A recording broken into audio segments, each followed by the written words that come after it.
এদিকে আবার ডক্টর ইউনূসকে পদত্যাগ করতে 24 ঘন্টার আলটিমেটাম দিয়েছে সমন্বয়করা। বলেছে, যেভাবে সম্মান দিয়েছি সেভাবে সম্মান কেড়েও নিতে পারি। এবার কঠিন বিপদে পড়লেন ডক্টর ইউনূস। অন্যদিকে শেখ হাসিনাকে আবারও ক্ষমতায় বসানোর সব প্রস্তুতি শেষ করেছেন বলে ঘোষণা দিয়েছে ডোনাল্ড ট্রাম্প।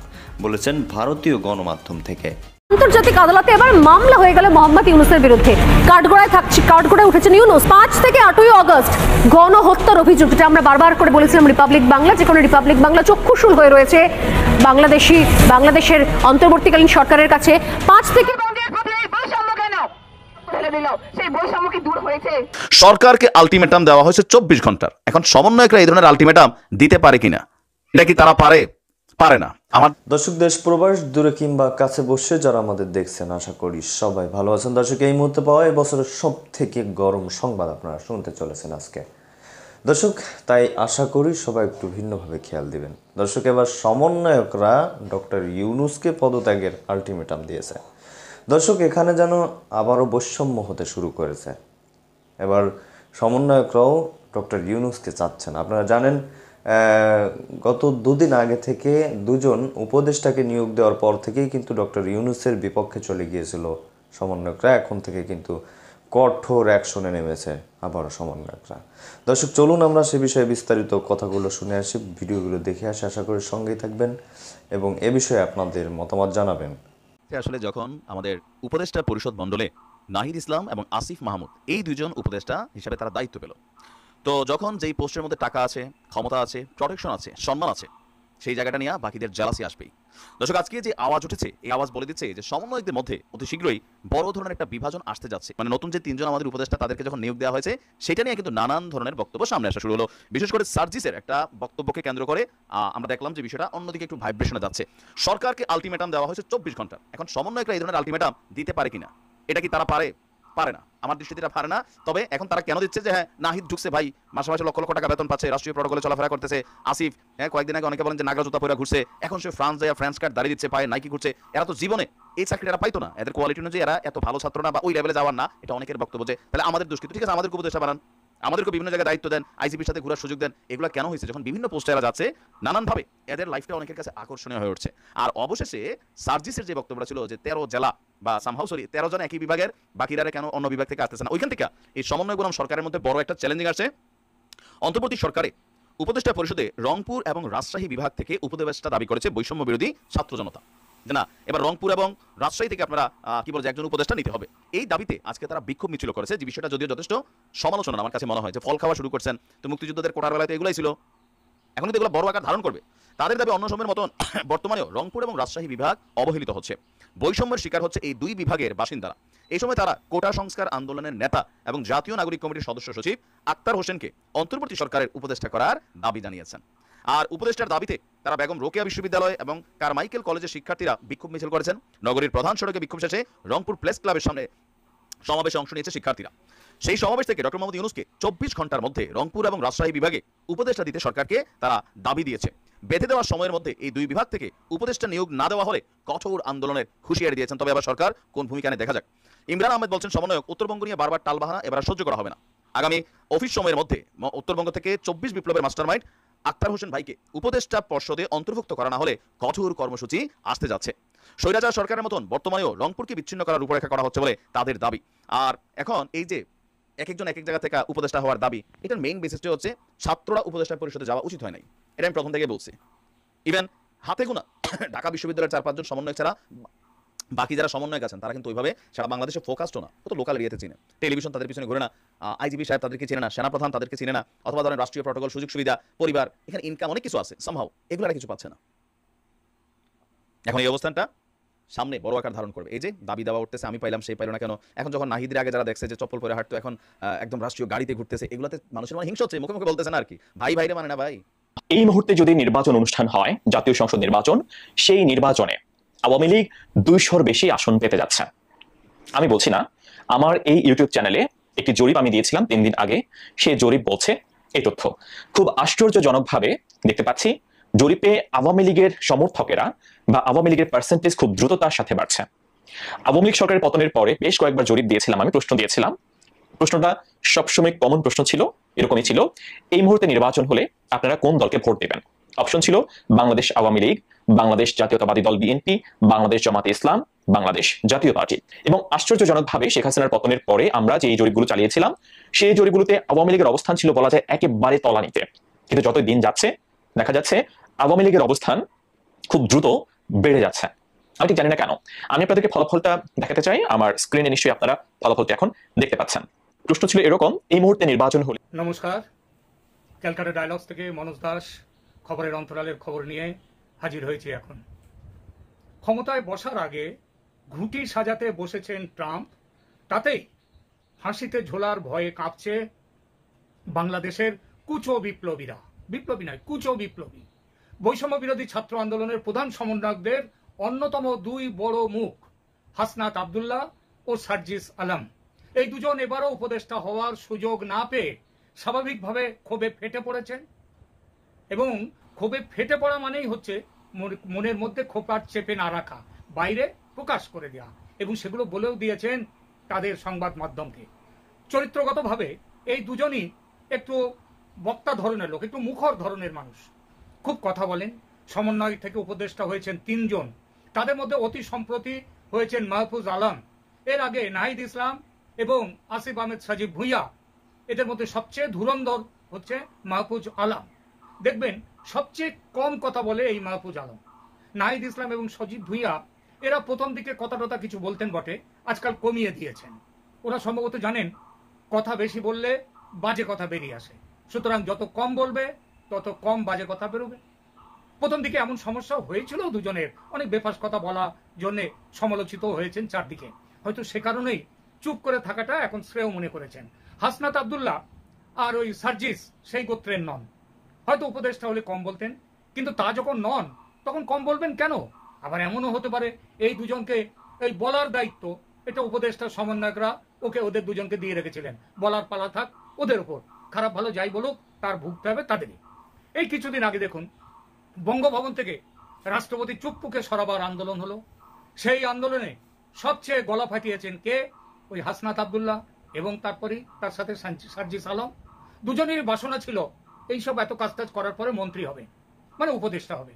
বোধহয় আশাও পেয়েছিল কোনো মহল থেকে, কিন্তু নতুন করে যে তিনজনের লিস্টে তাদের নাম দেখতে না পেয়ে ক্ষোভ আর চেপে রাখতে পারেনি।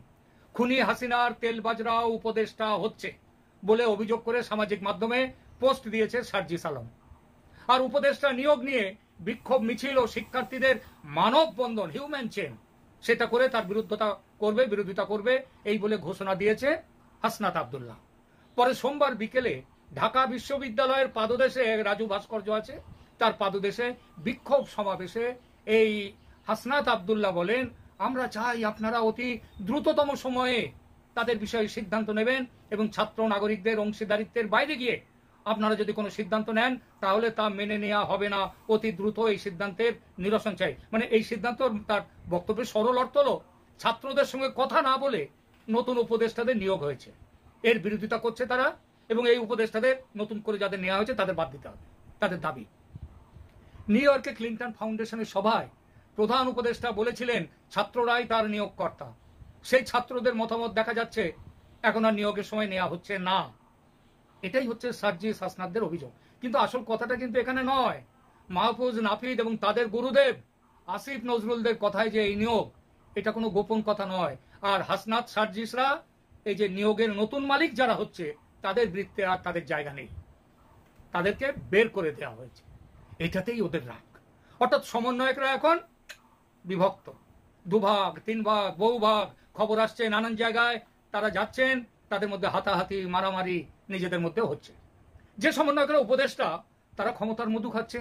এই কালকেই পেলাম, আমাকে বাংলাদেশ থেকে একজন পাঠিয়েছেন, একটা লিস্ট পাঠিয়েছেন, তাদের কোন সময় উপদেষ্টারা কত টাকা মেরেছে, এর মধ্যে ঘুষ খেয়েছে এবং মেরেছে তার একটা বড় লিস্ট। সেই লিস্টটা এখানে আমি দিতে পারছি না, দেওয়ার দরকারও নেই, কারণ এটা তো জানা কথাই। এখন বাংলাদেশের মানুষ মোটামুটি জানে যে সমন্বয়করা উপদেষ্টা হয়েছে, তারা ক্ষমতার মধু খাচ্ছে। কিন্তু উপদেষ্টা হতে পারেনি যারা, তারা রাগে ফুঁসছে। এদের মধ্যে সার্জিস আর হাসনাতের রাগ স্বাভাবিকভাবে বেশি, কারণ তারা সমন্বয়কদের মধ্যে সবচেয়ে ওপরের তলায়। এরা আবার ওই হাসনাত, এরা তো ছিল আহ্বায়ক, কনভেনার সমন্বয়কদের। সুতরাং তারা যে মধুর ভাগ একেবারে পায়নি তা নয়, বন্যার রিলিফ ফান্ডে পাওয়া টাকার একটা বড় অংশ তাদের পার্সোনাল ব্যাংক অ্যাকাউন্টে জমা হয়ে এখনো অবধি রয়েছে। তবে তারা মনে করে যে তারা তো খুব অল্প টাকাই পেয়েছে, মাত্রই কয়েক কোটি, আর যারা এখন উপদেষ্টা হয়েছে তারা তো শত শত কোটি, হাজার হাজার কোটি টাকা মারছে। এবং সেই মারাটা, এই ধারণা যে তাদের এটা মিথ্যে নয়, সেই সম্ভাবনাই বেশি। একদিকে বঞ্চিতের বেদনা, অন্যদিকে আবার মৃত্যু ভয় এগিয়ে আসছে। মৃত্যু ভয় কেন? বলা বাহুল্য, আমেরিকার নির্বাচনে ট্রাম্পের বিজয়ী হওয়ার পর ইউনূস সরকারের চলে যাওয়াটা এখন কেবল সময়ের অপেক্ষা মাত্র। ট্রাম্পের নির্বাচনী জয়ে অভিনন্দন বার্তা পাঠিয়ে ইউনূস সাহেব চেষ্টা করেছিলেন পুরনো তেতো সম্পর্কটাকে মিঠে করা, এবং মিঠে হলে যদি ইউনূসকে তিনি ক্ষমা করে দেন ট্রাম্প সাহেব, তাহলে বাংলাদেশের অন্তর্বর্তী সরকারকে শহীদ হতে হবে না, এইটা এনাদের বিশ্বাস। ইউনূসের সেই চেষ্টা বিফলে গেছে শেখ হাসিনার একটা মাস্টার স্ট্রোকে।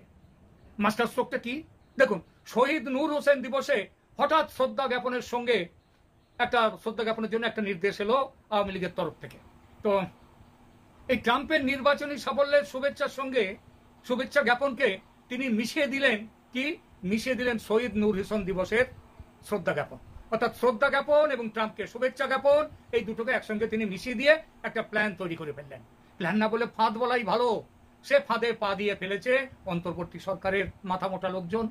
ট্রাম্পের ছবি নিয়ে মিছিল করতে আসা ঢাকার গুটি কয়েক মানুষকে গ্রেপ্তার করে ট্রাম্প বিরোধিতার এমন অস্ত্র তুলে দিল তাদের হাতে ইউনূস সরকার যে সেই গ্রেপ্তারের ছবি সমেত খবর কয়েক ঘন্টার মধ্যে ভায়া দিল্লি পৌঁছে গেল খোদ আমেরিকায় ট্রাম্প সাহেবের টেবিলে।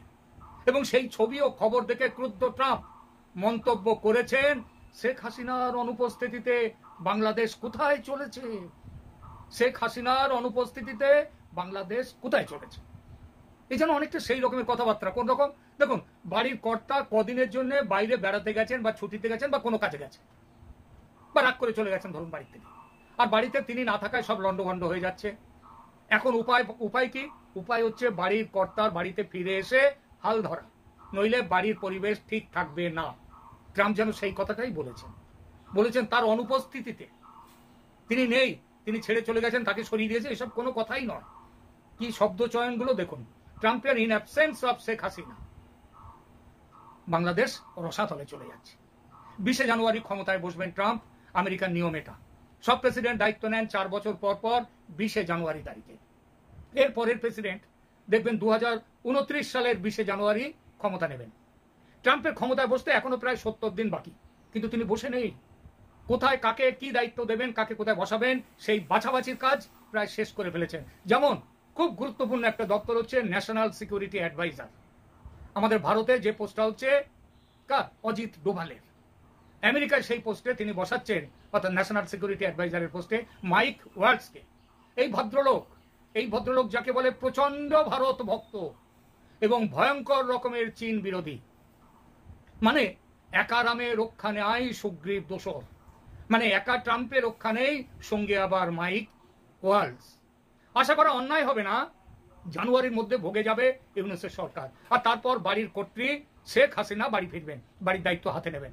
এবং তারপর অন্তর্বর্তী জমানায় কাকে, এই জমানার আজকে যারা এই চারদিকে শুরু করে দিয়েছে এই মাৎসন্যায়ের রাজত্ব, এর কাকে কেমন ভাবে আদর করবেন সেটা ভেবে বুক কাঁপছে এদের সবার।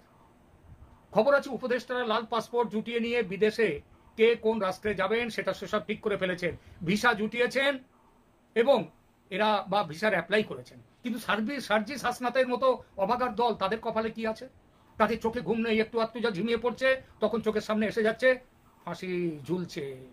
কথাটা আমার নয়, স্বয়ং হাসনাতের।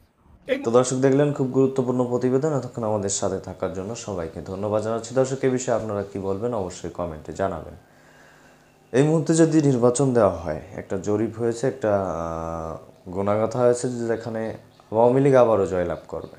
এখন আপনার কাছে প্রশ্ন যে এই মুহূর্তে নির্বাচন হলে আপনি কাকে সমর্থন দিবেন, এটা জানাবেন। পাশাপাশি সামান্য একটা যে তাদের প্রশ্ন উঠেছে যে আসিফ নাহিদিরা যে রাষ্ট্রীয় প্রোটোকলে চলতেছে, এরা কিন্তু রাষ্ট্রীয় প্রোটোকলে চলার যোগ্য না, অনেকেই মনে করতেছেন। তো যোগ্য কি যোগ্য না আপনারা কি মনে করেন অবশ্যই জানাবেন, এই বিষয়ে আমাদের কথা বলার প্রয়োজন নেই। তো ডক্টর ইউনূসকে কী ধরনের আলটিমেটাম দিয়েছেন? তারা কেউ বলেছেন যে আমরা আপনাকে ক্ষমতায় বসিয়েছি যেভাবে, নামাতেও পারি সেভাবে। তো এর ভিতরে একটা গরমতার ভাব দেখা যায়, এর ভিতরে একটা গরম কিছু আছে যে ডক্টর ইউনূসকে গরম দেখানো হয়েছে। তো দর্শক, জানি না ডক্টর ইউনূস সাহেব কী করতেছেন, তবে তিনি যা করতেছেন দেশের ভালোর জন্যই করতেছেন, আমি যেটা মনে করি। তো ভালো থাকুন, সুস্থ থাকুন, পরবর্তী আপডেট পেতে চ্যানেলটি সাবস্ক্রাইব করে রাখুন। ধন্যবাদ, এবং স্ক্রিনের উপরে এই ভিডিওটি অবশ্যই সবাই দেখবেন এবং চ্যানেলটি সাবস্ক্রাইব করবেন।